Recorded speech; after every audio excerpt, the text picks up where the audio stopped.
എല്ലാവർക്കും ജെറിക്സ് മീഡിയയിലേക്ക് സ്വാഗതം. സൗജന്യ ഭക്ഷ്യക്കിറ്റുമായി ബന്ധപ്പെട്ട്, അതായത് വിഷു ഈസ്റ്റർ കിറ്റുമായി ബന്ധപ്പെട്ട് വളരെയധികം സന്തോഷം നൽകുന്ന ഒരു കാര്യം നമ്മുടെ ബഹുമാനപ്പെട്ട ഭക്ഷ്യവകുപ്പ് മന്ത്രി ഇന്ന് ഔദ്യോഗിക ഫേസ്ബുക്ക് പേജിലൂടെ അറിയിച്ചിട്ടുണ്ട്. അപ്പോൾ അതിനെക്കുറിച്ചാണ് ഇന്ന് ഈ ഒരു വീഡിയോയിൽ പറയുന്നത്. അപ്പോൾ എല്ലാവരും വീഡിയോ ആദ്യം തന്നെ ഒന്ന് ലൈക്ക് ചെയ്ത് വെക്കുക. കൂടുതൽ ആളുകളിലേക്ക് വീഡിയോ എത്തിച്ചേരുന്നതിന് വേണ്ടിയിട്ടാണ് നിങ്ങളുടെ ലൈക്ക് ആവശ്യപ്പെടുന്നത്. അതുപോലെ ചാനൽ ഇതുവരെ സബ്സ്ക്രൈബ് ചെയ്യാത്തവർ സബ്സ്ക്രൈബ് ചെയ്യാനും ബെൽ നോട്ടിഫിക്കേഷൻ ഓൾ എന്ന ഓപ്ഷൻ എനേബിൾ ചെയ്യാനും മറക്കരുത്. അപ്പോൾ നമുക്കിതിൻ്റെ വിശദാംശങ്ങളിലേക്ക് പോകാം. നമുക്കറിയാം, നിലവിൽ ജനുവരി മാസത്തെ സൗജന്യ കിറ്റും അതുപോലെ ഫെബ്രുവരി മാസത്തെ സൗജന്യ കിറ്റ് വിതരണം നടന്നുകൊണ്ടിരിക്കുകയാണ്. അപ്പോൾ നമ്മുടെ മന്ത്രി തന്നെ പറഞ്ഞിട്ടുള്ള ഒരു കാര്യമാണ്, ഏപ്രിൽ മാസം ഭക്ഷ്യക്കിറ്റ് എന്ന് പറയുന്നത് വിഷു ഈസ്റ്റർ പ്രമാണിച്ച് പ്രത്യേക ഒരു ഭക്ഷ്യക്കിറ്റ് ആയിരിക്കും എന്നുള്ള കാര്യം. എന്നാൽ ഇന്ന് അദ്ദേഹം ഫേസ്ബുക്ക് പേജിലൂടെ അറിയിച്ചിട്ടുള്ള ഒരു കാര്യമാണ് നിങ്ങളിപ്പോൾ സ്ക്രീനിൽ കാണുന്നത്.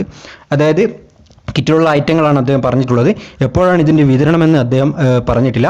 അപ്പോൾ വളരെയധികം മാറ്റങ്ങളാണ് ഈ ഒരു ഏപ്രിൽ മാസത്തെ വിഷു ഈസ്റ്റർ കിറ്റിൽ ഉണ്ടാവുന്നത്. അപ്പോൾ അതിലൂടെ ഉണ്ടാകുന്ന സാധനങ്ങൾ എന്തൊക്കെയാണെന്ന് നമുക്ക് നോക്കാം. 1 കിലോഗ്രാം പഞ്ചസാര ഉണ്ടാവും, കടല 500 ഗ്രാം ഉണ്ടാവും, ചെറുപയർ 500 ഗ്രാം ഉണ്ടാവും, ഉഴുന്ന് 500 ഗ്രാം ഉണ്ടാവും, തൂരപ്പരിപ്പ് 250 ഗ്രാം ഉണ്ടാവും, വെളിച്ചെണ്ണ 1/2 ലിറ്റർ ഉണ്ടാവും, തേയില 100 ഗ്രാം, മുളക് പൊടി 100 ഗ്രാം, ആട്ട 1 കിലോഗ്രാം, മല്ലിപ്പൊടി 100 ഗ്രാം ഉണ്ടാവും, മഞ്ഞൾപ്പൊടി 100 ഗ്രാം ഉണ്ടാവും, 2 സോപ്പ് ഉണ്ടാവും. അപ്പോൾ 2 സോപ്പാണ് പുതിയതായിട്ട് കിട്ടാൻ പോകുന്നത്.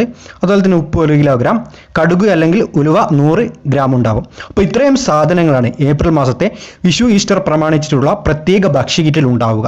ഇതോടുകൂടി തന്നെ ഈ ഒരു സൗജന്യ കിറ്റിൻ്റെ വിതരണം അവസാനിക്കുന്നതായിരിക്കും. അതായത് പൊതുവായിട്ടുള്ള മുഴുവനായിട്ടുള്ള സൗജന്യ കിറ്റിൻ്റെ വിതരണം മിക്കവാറും ഏപ്രിൽ മാസമാണ് അവസാനിക്കുന്നത്.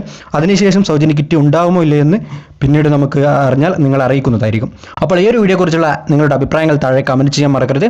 വീഡിയോ മാക്സിമം മറ്റുള്ള ആളുകൾക്ക് ഷെയർ ചെയ്തെത്തിക്കാൻ വേണ്ടി ശ്രമിക്കുക. പുതിയ നല്ല ഇൻഫർമേഷൻ വേണ്ടിയിട്ട് നമുക്ക് വീഡിയോ ഇടാം. അതുവരെയും എല്ലാവരോടും ഗുഡ് ബൈ.